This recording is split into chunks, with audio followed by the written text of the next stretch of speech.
Yo, what is up, guys? Welcome to my YouTube channel, Hebzen. Today, I want to kick things off with 5 things I wish I knew when I was 21. Now, 21 was a really tough time for me. I just came out of a prestigious British university, and much of my inner circle, including my parents, had high hopes of me landing a financially secure job in the city. I had just studied business management. But the truth was, I was in no mental state to do this. I just spent the last 4 years high on drugs, partying my way through higher education, which at the time I thought it was pretty good, but my life quickly went downhill. I came out into the real world like, what the fuck? I didn't know how to manage my internal thoughts. I was scared to go and get a job. A lot of people were landing successful jobs, but I wasn't.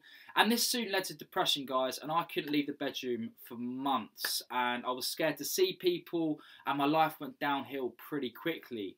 So, this is 5 things I wish I knew then when I was 21.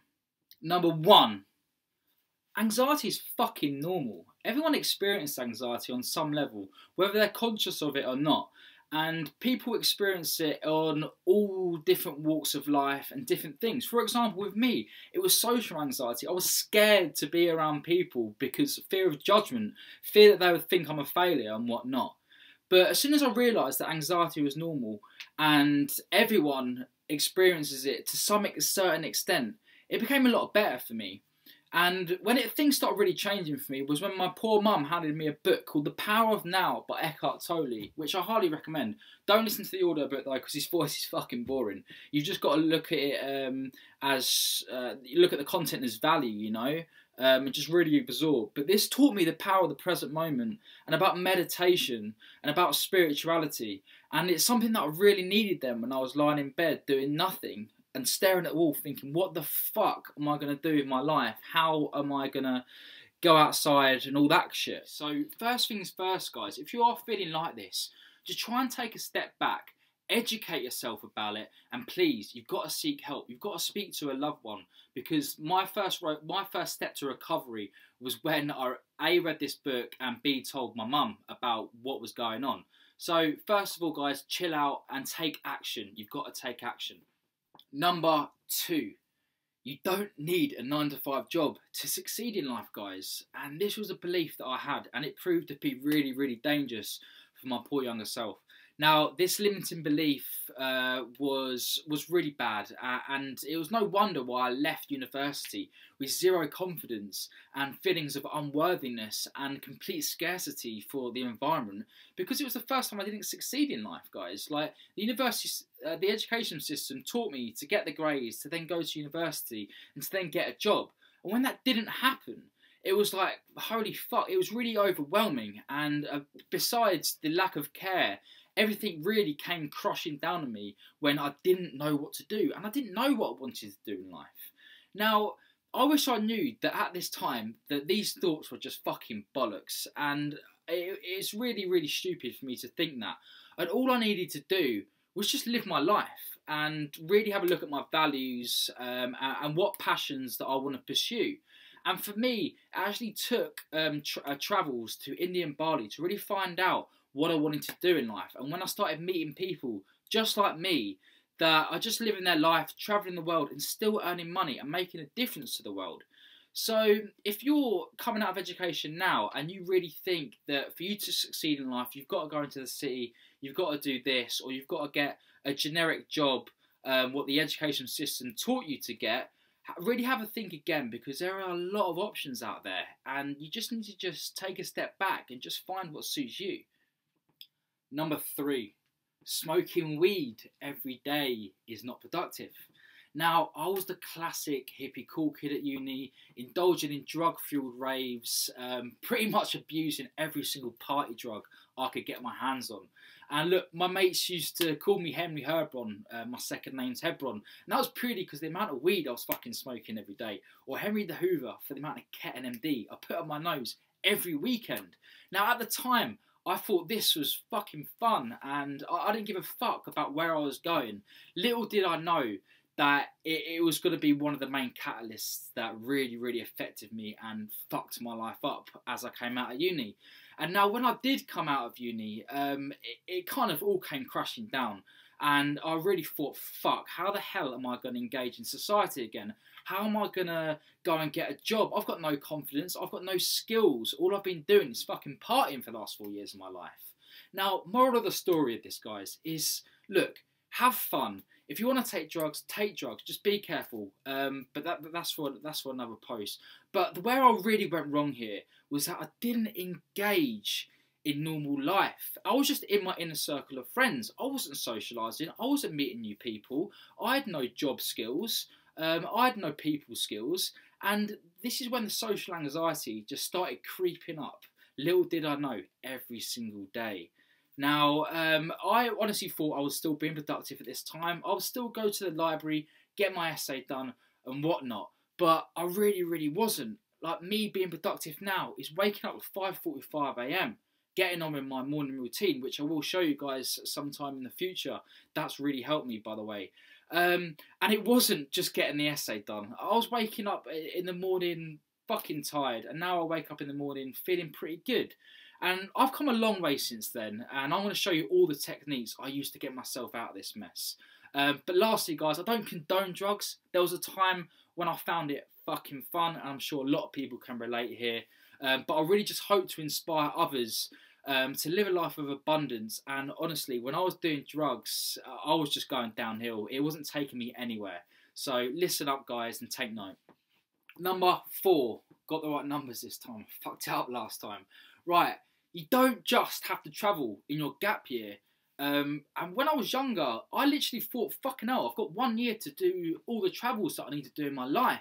But little did I know, that's fucking shit. Now, it took me travelling to India and Bali to actually realise this, and it excites the fuck out of me, man. Like, the ability to travel, have that freedom, and to earn money remotely, like, that's fucking cool, and I can't wait to start doing that. Now, I'm still in learning phase at the moment as I seek out really the most suited job for my skill set and what I'm really passionate about. But as I said, like, it's fucking awesome, and the ability to create multiple, maybe even passive income streams to give you that freedom is really, really cool.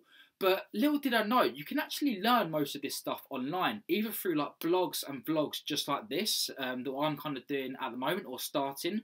And literally, I'm mostly learning all the stuff at the moment on YouTube.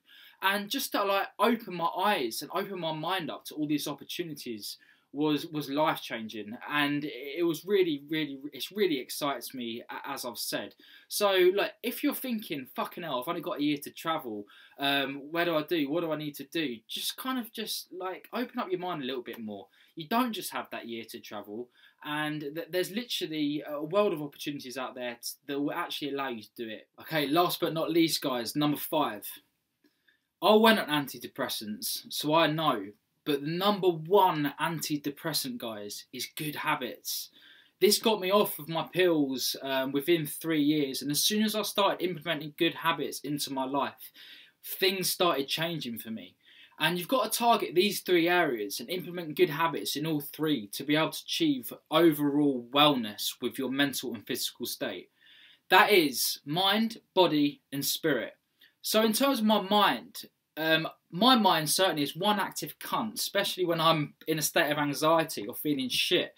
And for me to get thoughts out of my head, I actually use a journal, and it was first recommended to me by my first life coach.